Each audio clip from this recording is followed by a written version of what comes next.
It's now time for On the Line with Cheryl Wilkerson. The conversation will range from local dialogue to international. This show is meant to enlighten, inform, and to inspire. On the Line with Cheryl Wilkerson begins now. Hello and welcome to On the Line. I'm your host, Cheryl Wilkerson. I've been missing you all for a few weeks, but I am back. And when I tell you I'm back, I am back with a force. Because today's guest you are going to thoroughly enjoy. I can promise you that. Dr. Nequita Dowling comes to us today. She was a recommendation from a very good friend of mine.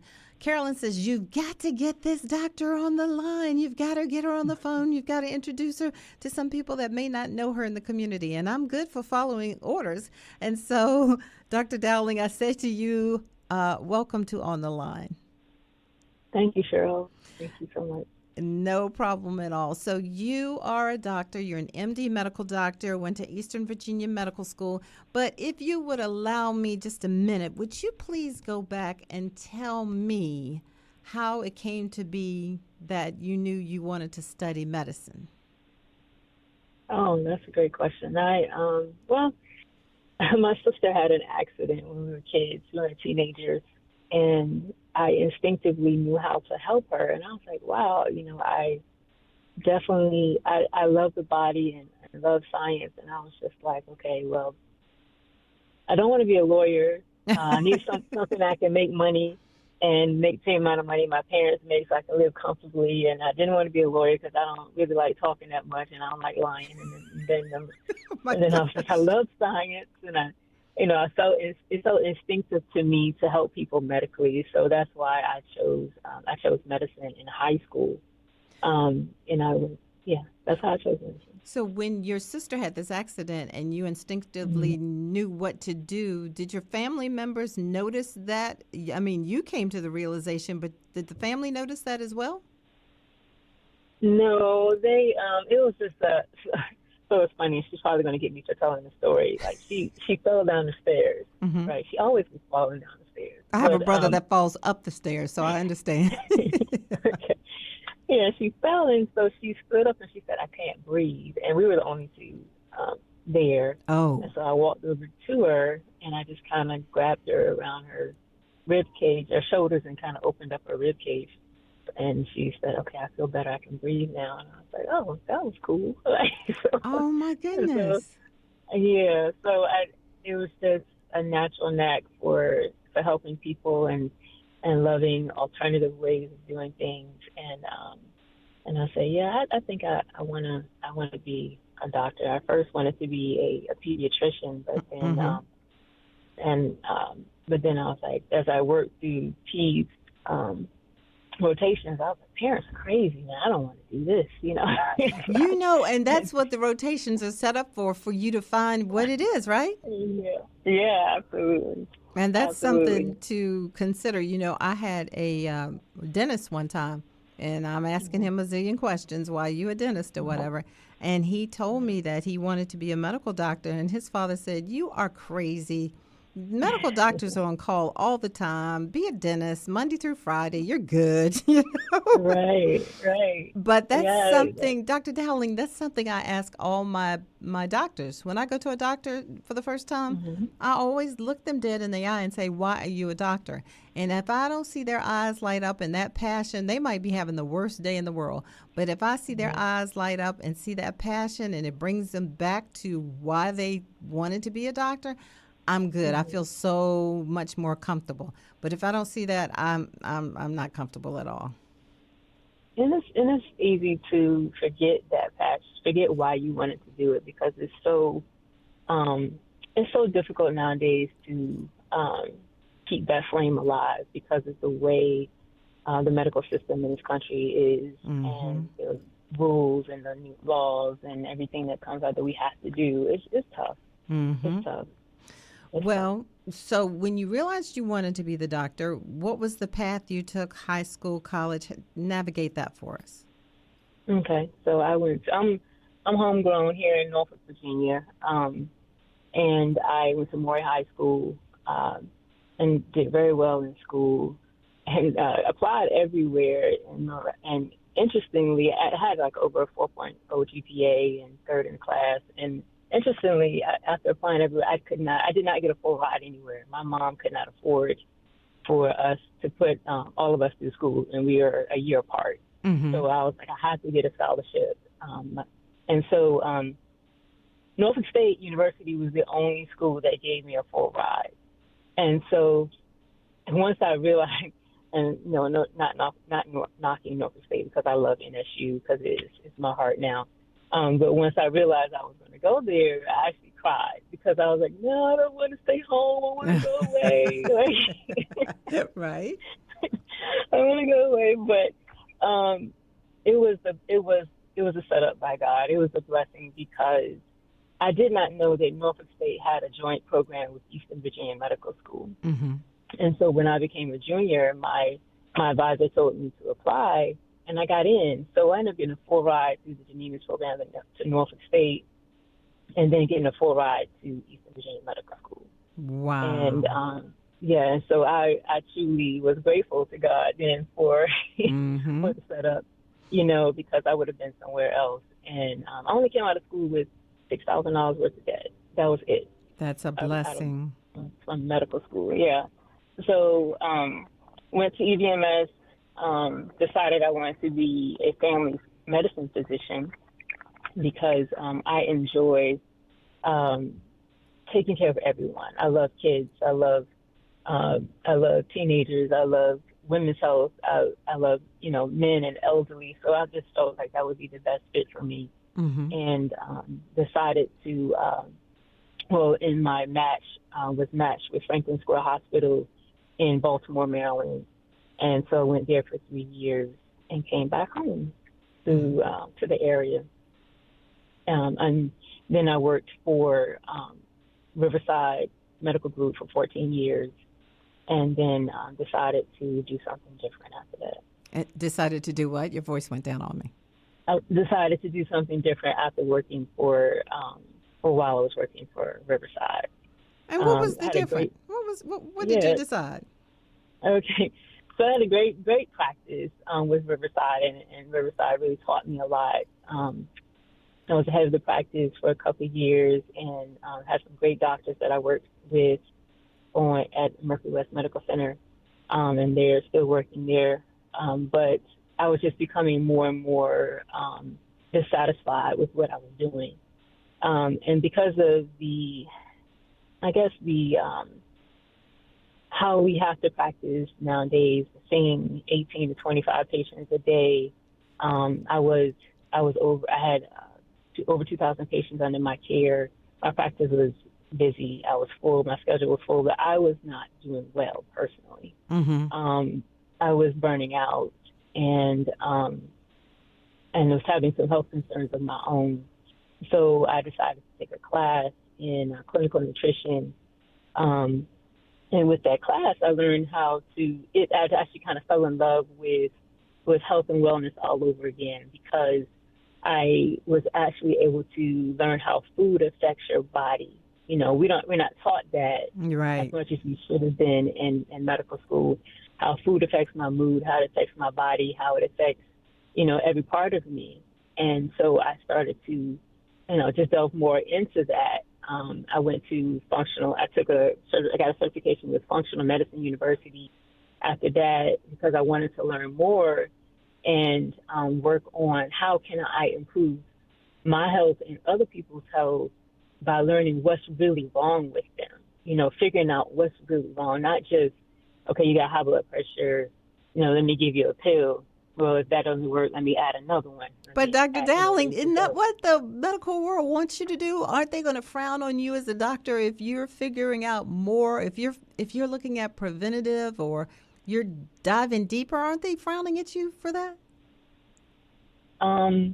Well, it's not. It doesn't turn the numbers like we need to, right? Mm-hmm. It's not getting to a patient every 15 minutes like I need to, but I actually presented to my superiors at Riverside that I was actually having good results by doing this. And they were like, yeah, that's great, but, we don't, that type of practice is not, it's not the best practice for, that group. the health Okay. system at the moment, So, and not knocking them, every company has its, Sure. way of doing business, and that's just, what it was. And so I decided to have my own business, doing what I love. So I get to take time with people now. Like most of the time you go in and you sit or you talk to your doctor for 10 minutes, but my patients now sit with me for 30 minutes or an hour. And by the end of their visit, they've gotten out everything that they need to get out. They don't feel rushed. Their questions are answered, and they have a plan, and they understand that plan. And we need to go over it 5 times. We do that. That's what I like to do. I get to go to people's homes. I was going to people's homes with Riverside before, but I'm a mobile service now, so I get to go to their homes and see what their home is like, and or it's convenient to them. If a patient was saying that she had a meeting and she had to go to, within an hour, can I see her before her lunch? I'll say, sure, where am I meeting you? So we met her from the restaurant and had her prescription to the pharmacy before I left. She was at her meeting in time, So ears had perked up once you said, I don't rush my patients, and once you said mobile service. Ears perked up on this show. People are like, wait a minute, who is Cheryl talking to? What's her name? How you spell her name? That's what's going on right now because you are such a rarity. Yeah. It's a beautiful thing. Yeah, it is. I feel more present, my friends say, we like who you are now, Oh. Yeah, they say that to me now. Like during the summer, my nephew's here for a week to a month, and I actually get to interact more and spend time with him. That's what life is about. I used to watch the seasons go by from my window in my office, but now I get to be, I actually feel that it's hot outside.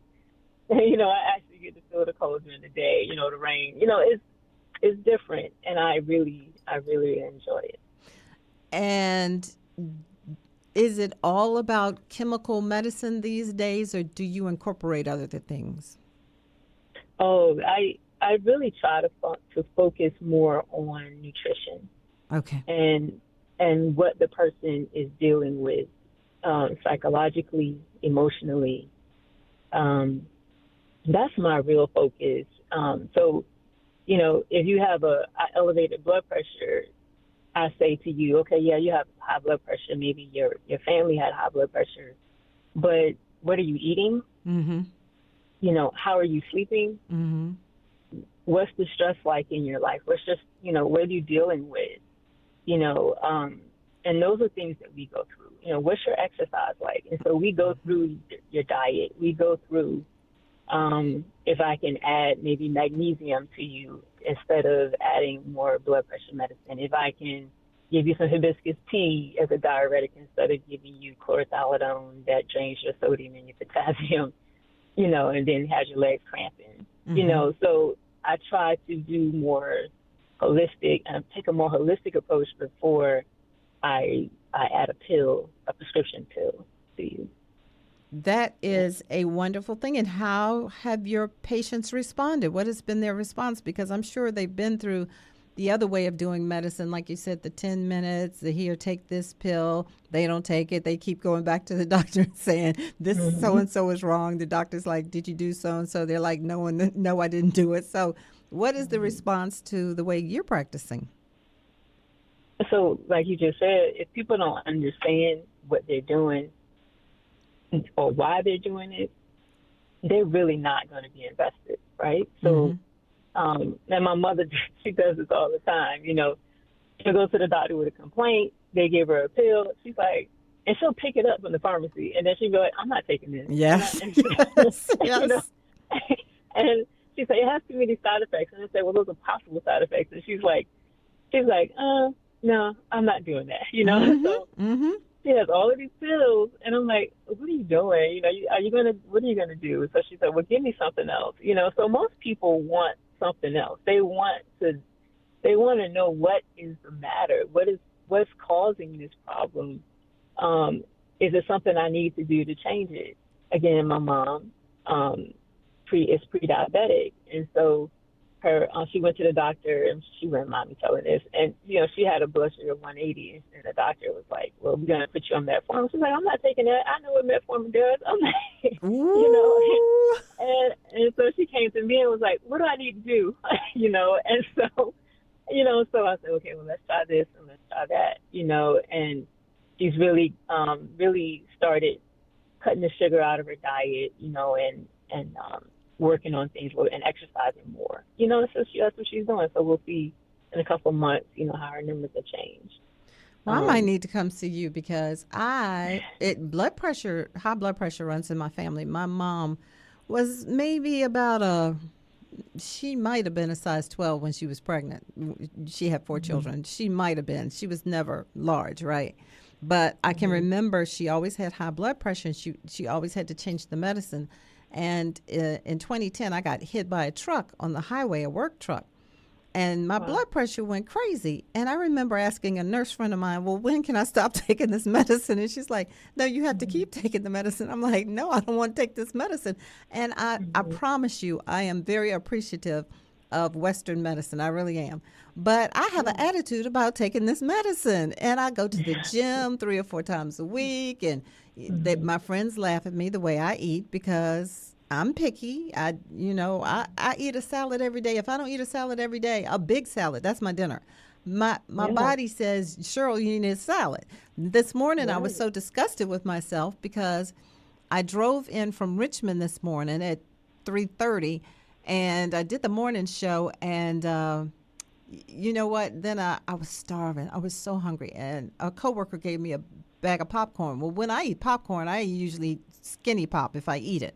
Well, this was not Skinny Pop, right? So I'm thinking bad about myself all day today, but I just don't want this high blood pressure. I understand. So I understand. I understand. And a lot of people say that. Yeah. A lot of people say that. They want to be off their pills, and my approach, again, like you said, diet is number one. Like I told my patients, eat a salad a day. So you're actually doing what I told them to do. Eat a huge salad a day. I mean, you get all the fiber, you get the antioxidants from your vegetables, you get the vitamins and minerals from your veggies. It detoxes you because it's cleaning your colon out. And that's important too. How are we getting rid of toxins? With your car accident, you think, did something happen with your kidneys? Was it stress? All of that could have played a part into why it's elevated. And it's just possible you need to kind of wean down. But, I can't treat you over the phone. Right, but I'm just right. saying, it's different things we can try to, figure out what happened and why you went, why your blood pressure went up like that. My brothers, my sisters, all of us have it, and it's so, yeah. But you know what? I heard a black female doctor, she had studied Western medicine, and then she went and she studied Eastern medicine and holistic medicine and the whole gamut. And she said to me one day, she's like, well, you don't know if our bodies, talking about black people's bodies, went through a tremendous shift.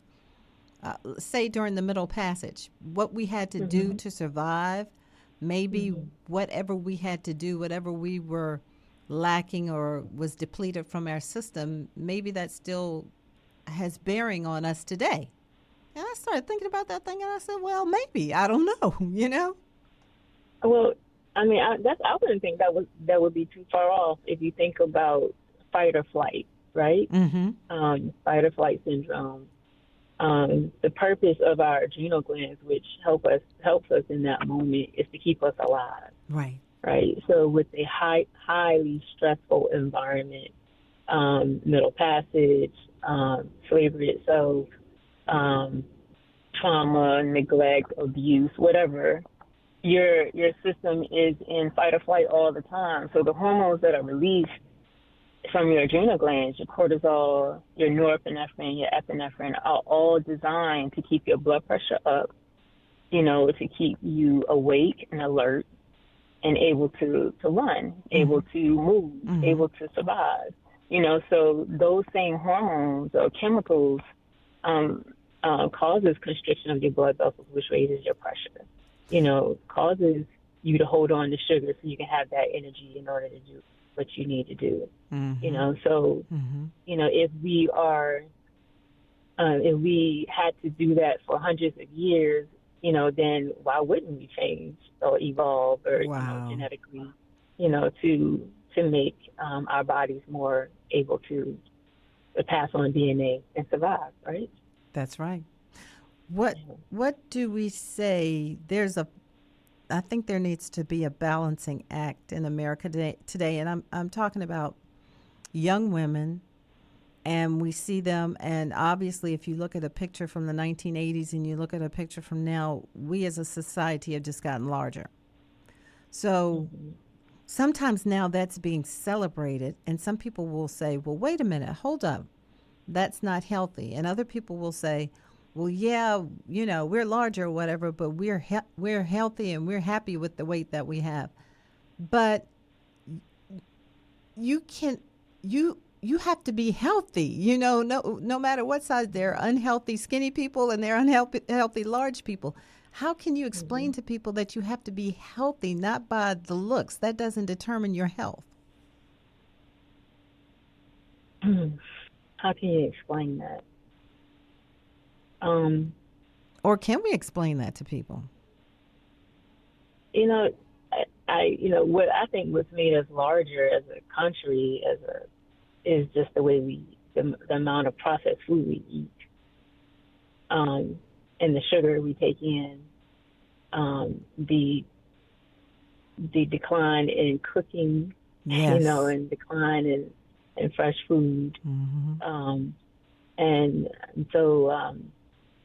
so we are naturally thicker. So like you said, our girls, I've never seen so many stomachs on young women, teenagers, thicker abdomens as I have in the last couple of years on our teens, and even when I was coming up, I'm 45, most of, my peers were, in shape because we walked. Right. I walked to school for 12 years, back and forth, so, but young people don't do that nowadays. Not even on campus. They've got those scooters. No. They don't even walk to class. Yeah. And so, they say it's better to be thicker. I think that we've come to think that, the image of bigger butts, bigger busts is sexier, and that's the way society sees. That's the time that we're in right now. But you're right. If you can't run a quarter mile without falling out, then that's a problem. That is a problem. That is a problem. And but to your point, like I work at HU part time, and a lot of my young people, they're actually more into holistic things and being healthier. Wonderful. I had a young man today who said, I eat at the calf. I'm not putting down HU's calf, but he said I see lots of butter and oil, or fried food, he said I would love to do something different. So sometimes the kids don't have much of a choice either, in what they can put their hands on. That's true. We are running out of time. We've got about 5 more minutes, but can you explain what it's like when I would come to your office for a visit? What is it like to visit the offices of Dr. Nequita Dowling? Right now I'm a small office. And if you're a part of my concierge service, my nurse takes you in, does your vitals, and it's just like any other old doctor's office that you would come in initially. And then I come in and I say, welcome, and you're a part of my concierge service. So that means that you get, the mobile service, you get longer appointment times, you get direct access to me. So you can text me or call me whenever you need to. You also get a nutritional assessment when you sign up. So you get you answer a bunch of questions from me, and I put together a packet for you that addresses your health concerns and what I see you may need some help with nutritionally, and we come up with a plan for that for the year. And then we discuss and we negotiate what you can do and what you won't do, and I make suggestions because it is a partnership to me. It's not, I'm not a dictator. I'm not, it's not what I say goes. You know your body much better than I do, so you know what you'll eat and what you won't. And so I just ask for honesty and I give you my honest opinion, and then we work together with getting you to where you want to be. So that's what it feels like when you come, and I educate as much as I can, and I listen as much as I can, and that's what it's like when you come, and that's what most people say. They feel satisfied. Most of them say that because they were able to say what they need to say, and they got some information. I just want this listening audience to know when you go read Dr. Dowling's reviews, they are off the chain. They are off the chain. People love you. They absolutely love you, and that's a good thing. It's a good thing that we have you in the community. Before we run out of time, I might have time for another question or two, but before we run out of time, how can people get to you? How can they contact you? Are you on social media? What's your preferred way of correspondence? Yeah, so I'm on Facebook and Instagram. Facebook is N, the letter N, the number 2, the letter U, Nutrition and Wellness. On Instagram is my name, Nequita Dowling, but it's spelled like Chiquita Banana almost, Nequita Dowling. The website, I have a website, n2unutrition.com. Again, letter N, number 2, letter U, nutrition.com.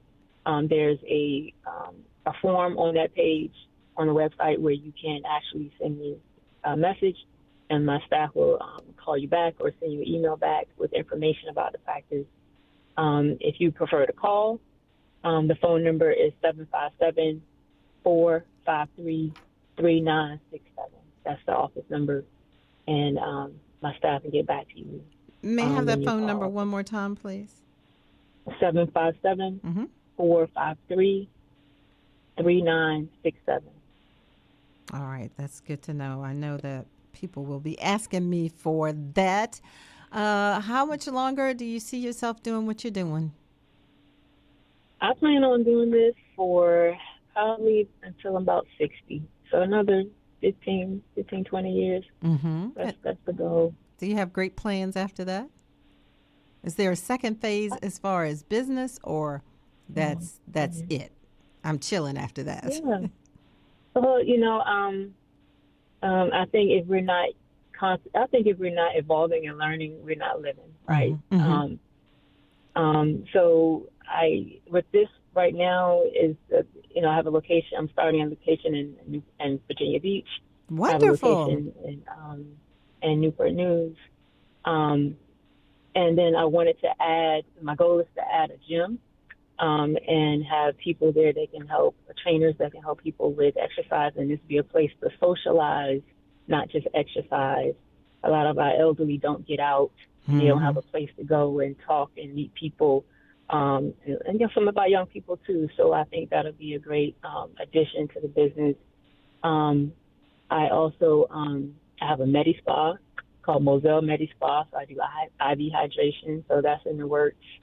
That's actually working right now.